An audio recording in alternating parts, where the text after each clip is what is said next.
Saya pertama sekali saya nak bagi tahu kepada rakyat Malaysia yang menonton sekarang bahawa ini adalah perbelanjaan yang dibuat oleh kerajaan PH dahulu.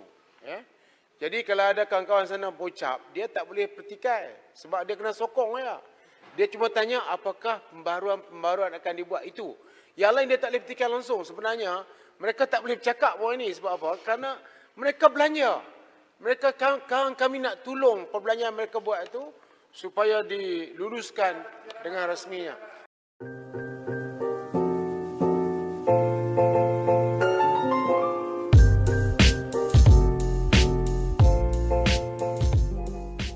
Terima kasih Muhammad Menteri.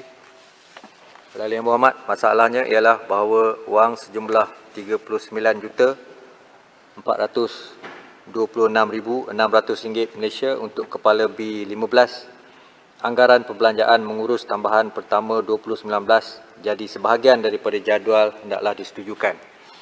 Ahli-ahli yang bersetuju kata bersetuju. Yang tidak bersetuju kata tidak.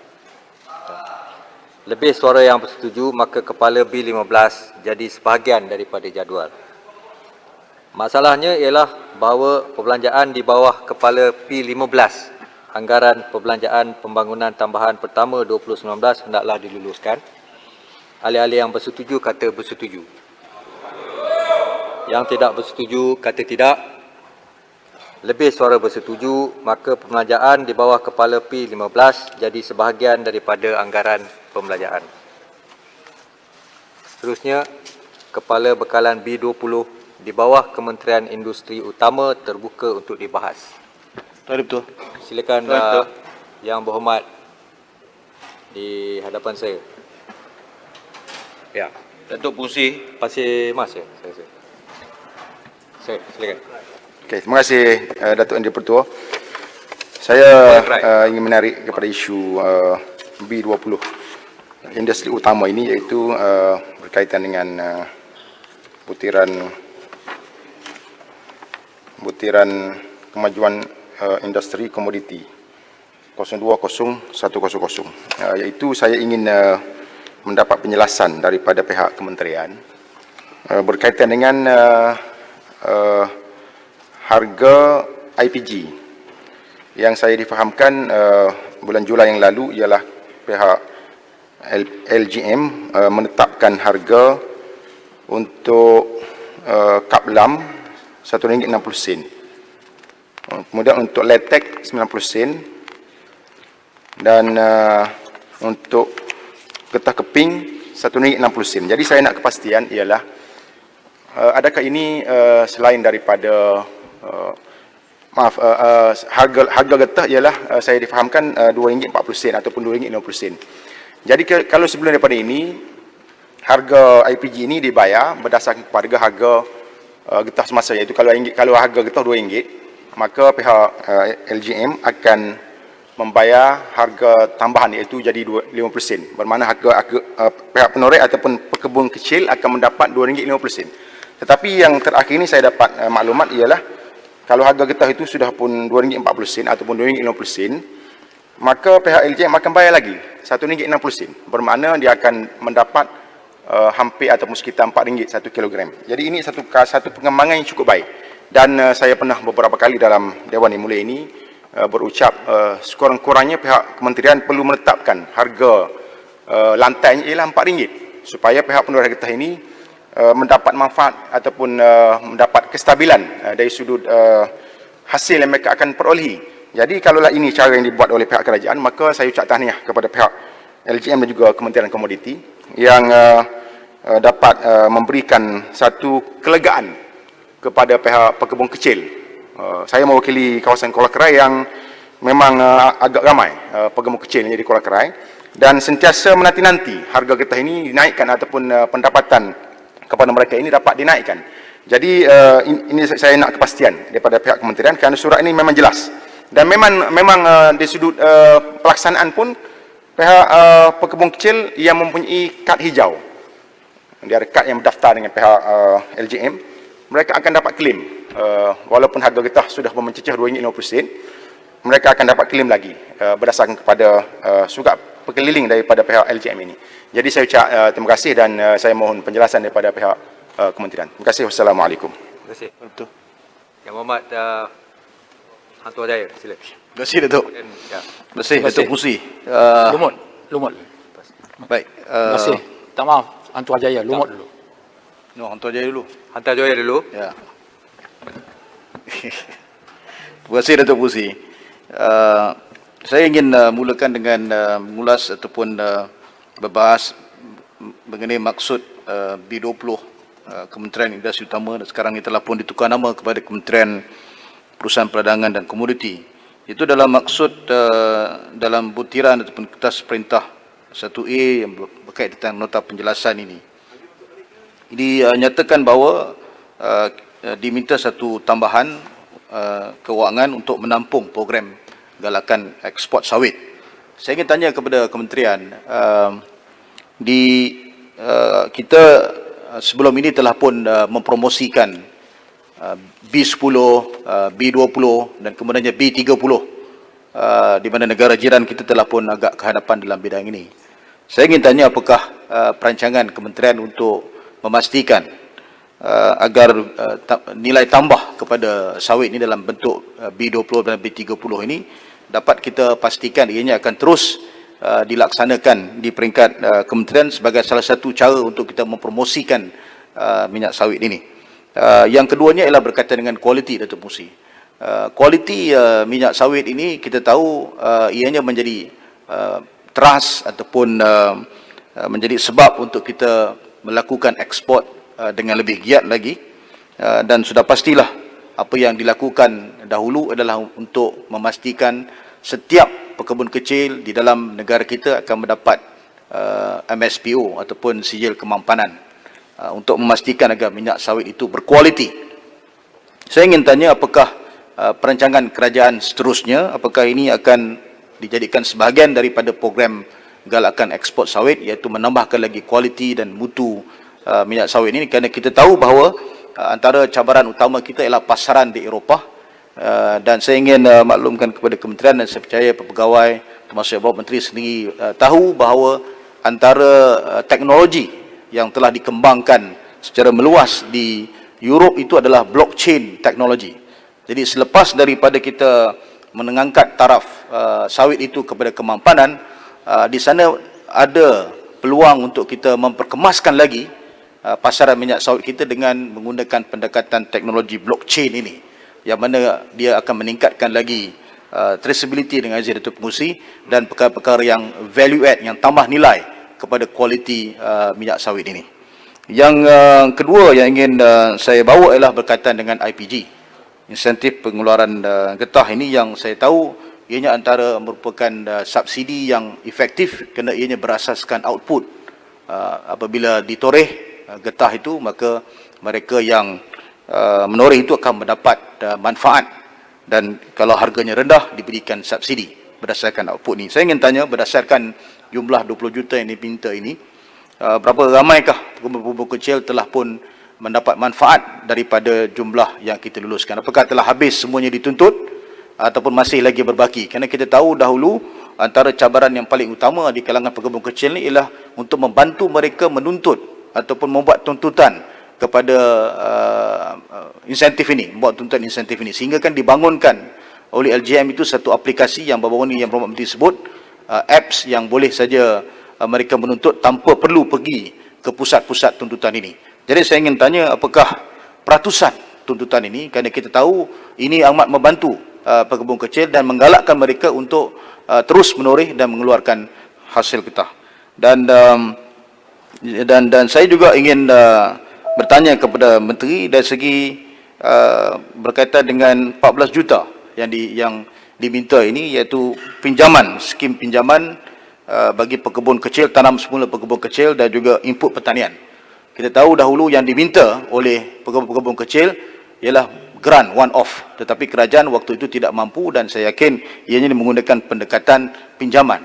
Jadi saya ingin tahu berapa ramaikah pekebun kecil yang telah pun mendapat manfaat daripada skim ini, dan apakah di sana terdapat keperluan untuk kementerian mengkaji semula apakah pendekatan memberikan pinjaman ini membantu industri sawit dan khususnya pekebun kecil, ataupun perlu dilihat semula dan diberikan penambahbaikan, misalnya terdapat keperluan untuk sebahagian daripada pekebun kecil ini yang tidak mampu diberikan grant one off ataupun menggunakan koperasi penanam sawit manfaat ini, KPSM, untuk memberikan pinjaman yang lebih efektif kepada pekebun kecil ini. Terima kasih, Datuk Pengerusi. Terima kasih. Silakan Pengerusi. Muhammad Maman. Kemaman. Maman. Terima kasih Tuan Pengerusi. Saya menarik perhatian kepada butiran 020100 kemajuan industri komuniti. Jika kita teliti di antara fungsi utama di bawah aktiviti kemajuan industri komuniti dan pengurusan adalah mengenai merancang, mengubah, melaksanakan serta memantau pelaksanaan bagi membangunkan industri komuniti negara dalam mempertingkatkan usaha-usaha bagi mengekalkan viability, merancang strategi, hala tuju dan hala cara di forum kerjasama industri komuniti di peringkat dua hala, serantau dan pelbagai hala. Oleh itu, saya ingin mendapat penjelasan daripada pihak kementerian, apakah langkah yang telah diambil di bawah butiran ini bagi membangunkan industri komuniti dalam negara kita, dan apakah impaknya kepada komuniti sawit dan getah negara setakat ini. Khususnya, saya ingin juga bertanya di bawah butiran yang sama, iaitulah mengenai dasar komuniti negara yang sepatutnya berakhir pada tahun ini, dan apakah pihak kementerian berhasrat untuk menggubal dasar baru bagi memastikan dasar ini dapat dipertingkatkan, industri getah dan industri komoditi negara ini dapat dipertingkatkan dengan lebih baik lagi. Terima kasih. Terima kasih. Silakan Yang Muhammad Lumut. Terima kasih, Datuk Pengerusi. Saya ingin juga merujuk kepada maksud B20 020100 berkenaan dengan dana yang diberikan untuk menampung program galakan sawit dan juga skim pinjaman tanam semula serta skim pinjaman mudah input tanian pekebun kecil sawit. Artinya tumpuan dalam permohonan ini adalah untuk industri sawit bagi membantu pekebun-pekebun kecil khususnya supaya mereka dapat meneruskan industri dalam keadaan harga yang tidak menentu. Kita dimaklumkan sebelum ini bahawa Kementerian Industri Utama, Primary Industry Menteri telah banyak melakukan kunjungan ke luar negara untuk memasarkan sawit kita, termasuklah India. Tetapi kementerian baru mengatakan bahawa polisi ataupun dasar negara dan tindakan negara yang dilihat bermusuh dengan negara-negara sasaran jualan kita ini menyebabkan harga jatuh khususnya di India.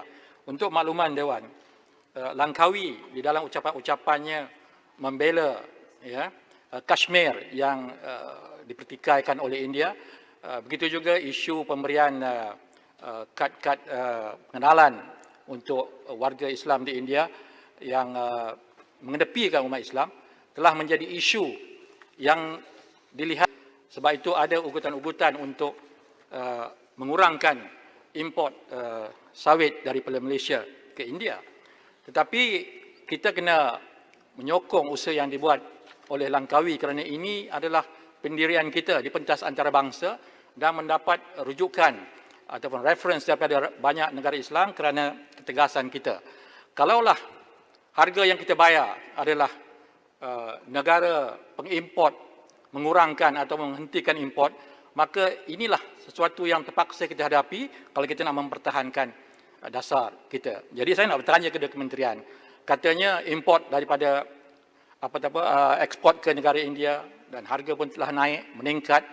Adakah ini kerana kita telah merubah pendirian kita, polisi kita terhadap tindakan-tindakan yang dibuat oleh negara India, terutamanya kepada rakan-rakan kita di Kashmir dan juga umat Islam di India? Saya mohon penjelasan kerana ini merupakan suatu perkara yang besar kerana kita di pentas antarabangsa dilihat sebagai menjuarai isu-isu umat Islam ini semasa Pakatan Harapan. Itu saja yang saya nak sebutkan. Terima kasih.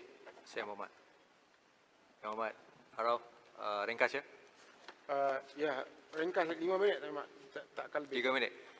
Saya pertama sekali saya nak bagi tahu kepada rakyat Malaysia yang menonton sekarang bahawa ini adalah perbelanjaan yang dibuat oleh kerajaan PH dahulu.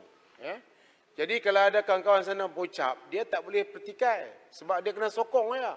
Dia cuma tanya apakah pembaruan akan dibuat itu. Yang lain dia tak boleh pertikai langsung. Sebenarnya mereka tak boleh bercakap bahawa ini sebab apa? Kerana mereka belanja. Mereka kami nak tolong perbelanjaan mereka buat itu supaya diluluskan dengan rasminya. Dan kepada menteri-menteri jangan bimbang bila kami bercakap, menteri akan dapat ruang untuk mempertengahkan diri masing-masing. Jangan timbulkan suara-suara sumbang masa saya bocap. Okey, saya nak sebut ni kepada sahabat saya.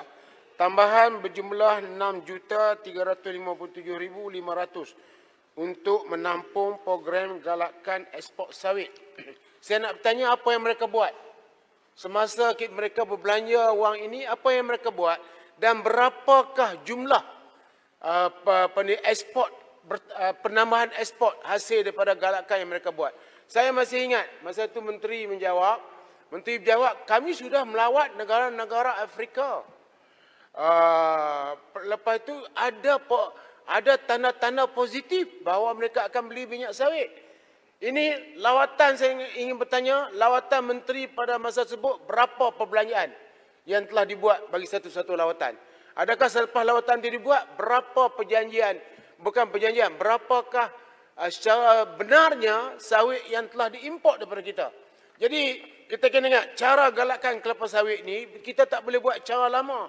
Kita kena ambil pendekatan-pendekatan yang lebih terancang dan terinci. Yang berhormat menteri adalah sahabat baik saya dalam ICAP, International Conference of Asia Political Parties. Kami di mana dalam jawatankuasa tersebut terdiri daripada pemimpin-pemimpin politik Asia, kerajaan dan juga pembangkang, dan Eropah dan juga Afrika termasuk US. Di sana yang mewakili negara-negara daripada Perdana Menteri sendiri, Presiden, timbalan menteri dan juga bekas-bekas menteri. Masa tu saya menteri ya. Jadi sekarang ni sahabat saya jadi menteri. Masa tu dia cuma ahli biasa. Sekarang ni kita tahu bahawa itulah tempat forum yang terbaik. Dengan tidak berbelanja yang banyak, forum untuk kita memperdengarkan suara-suara kita tentang sawit. Mereka hanya tahu tentang sawit ni bila melihat ada kawan-kawan kita, rakyat Malaysia yang pergi memperburukkan negara. Menceritakan kononnya sawit ini diambil tanahnya yang melibatkan reserve orang hutan, reserve orang asli. Dicerita macam itu saja. Jadi orang mendapat gambaran buruk kepada negara kita. Jadi pendekatan kita kena ambil melalui situ. Bukan kita pergi ke negara Eropah, lepas tu panggil buat perjumpaan di hotel, lepas tu mereka datang, kita cerita tentang sawit, lepas tu habis. Lepas tu kita buat MOU dan sebagainya yang belum lagi MOU itu terjamin bahawa mereka beli sawit kita. Tetapi dalam forum ICAP sebagai contoh, ini melibatkan menteri dia. Ini melibatkan pemain-pemain ataupun industri sawit itu sendiri ya. Jadi kita itu di antara forum yang murah, kerajaan tak perlu belanja banyak tetapi kita dapat keuntungan yang lebih. Yang keduanya saya cadangkan, kita jemput mereka datang ke sini. Ini kita pergi ke sana. Kita pergi sana, kita tak nampaklah. Dia orang pun tak nampak kelapa sawit. Dia nampak negeri mereka. Kita pergi ke Europe. Dia tak nampak kelapa sawit. Bawa mereka datang sini. Bawa buat conference di Sarawak, di Sabah, di Pahang dan juga di negeri-negeri lain untuk mereka melihat sendiri bahawa kita telah uruskan sawit ini dengan baik dan terbaik. Di antara yang terbaik di dunia. Jadi itu yang patut kita buat, iaitu menjemput mereka datang, bukan kita berbelanja, lepas tu pergi cerita bahawa kita telah dapat pandangan-pandangan positif daripada negara-negara Afrika. Tapi sekarang apa yang kita dapat? Saya ingin bertanya sekali kepada Yang Berhormat, apa yang telah kita belanja untuk galakan tersebut dan semasa lawatan menteri ke sana, yang telah dibelanjakan dan berapa banyak sawit yang telah dijanjikan untuk diimport daripada Malaysia. Terima kasih. Terima kasih Yang Berhormat. Silakan Yang Berhormat Menteri untuk menjawab. Saya rasa oleh kerana kesuntukan masa, maka saya akan menghadkan masa jawapan hanya 10 minit kalau boleh Yang Berhormat Menteri. Ya, terima kasih Tuan Speaker, Datuk Speaker. Terima kasih kepada sahabat ahli Parlimen yang menimbulkan bahasan berkaitan dengan kementerian saya. Pertama, saya merujuk kepada harga IPG. Pertamanya untuk IPG ini, kita aktifkan di kala mana harga semasa untuk getah ialah di bawah paras RM2.5 atau untuk akad pelam RM2.5. Kita akan aktifkan kepada harga RM2.5. Itu yang kita amalkan sekarang. Itu sebagai satu hadiah kerajaan kepada para penoreh getah. Dan oleh kerana dalam akhiran ini, terutamanya pada musim PKP, sememangnya harga getah kita lihat berlaku kejatuhan. Kerana itulah kita aktif setiap tahun menjangkau lebih daripada 100 juta. Kalau kita lihat sebagai contoh untuk tahun 2019 sahaja, kita telah menghabiskan sebanyak 132 juta untuk kita membayar tuntutan IPG. Itu berkaitan dengan IPG. Yang kedua, berkaitan dengan isu yang dibangkitkan oleh Yang Berhormat Han Tuah Jaya tadi. Isu berkaitan dengan isu sekejap. Saya pergi dulu pada Arau dulu yang Arau sahabat saya tadi tentang ICAP tadi. Saya rasa saya akan gunakan sepenuhnya peluang untuk berada dalam ICAP ataupun International Conference of Asia Political Parties ataupun ICAP untuk kita perluaskan lagi pasaran sawit kita. Kerana Presiden ICAP sendiri terdiri daripada pimpinan Filipina, Vietnam, India dan juga Pakistan, yang kalau kita lihat angka terkini hari ini, Filipina mengimport daripada kita 0.5 juta, termasuk juga dengan Vietnam, lebih kurang itu juga. Dan juga kita boleh pasarkan ke Asia Tengah seperti Azerbaijan. Maka insya-Allah saya akan gunakan sepenuhnya peluang saya berada ICAP untuk kita pasarkan dan perluaskan lagi pasaran sawit kita. Untuk isu yang berkaitan dengan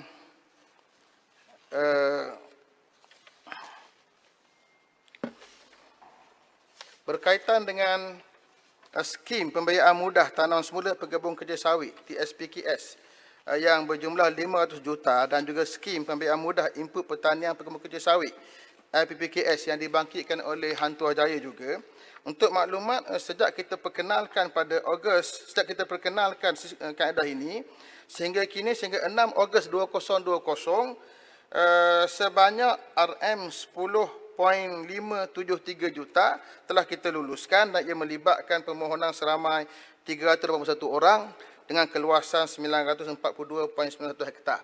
Adapun untuk geran yang akan diberikan ataupun akan dibuka semula, ini dalam rundingan lagi kita mencadangkan untuk RMK12 untuk kita berikan geran kepada para pekebun kecil yang memiliki 2.5 hektar ke bawah. Itu ada antara yang kita akan bincang di peringkat RMK12. Adapun yang berkaitan dengan dana ekspor kita, itu antaranya adalah tujuannya untuk kita meningkatkan kadar ekspor kita ke negeri China. Kerana itu kita peruntukkan untuk bajet tambah sebanyak 8 juta ringgit. Walaupun begitu, yang digunakan sehingga akhir 2019 hanyalah sekitar 1.2 juta sahaja. Itu untuk maklumat Yang Berhormat Han Tuah Jaya juga.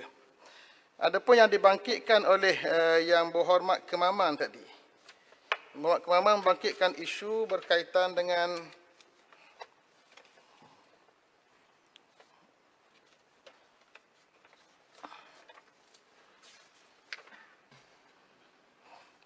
dasar baru komoditi. Untuk tempoh 2021 hingga 2025, Kementerian sedang dalam proses membengkelkan dasar baru yang kita akan kemukakan untuk dilaksanakan untuk tahun 2021 hingga 2025. Saya rasa itu sahaja yang ditimbulkan oleh sahabat-sahabat saya, dan yang bakinya saya akan berikan jawapan saya bertulis. Terima kasih.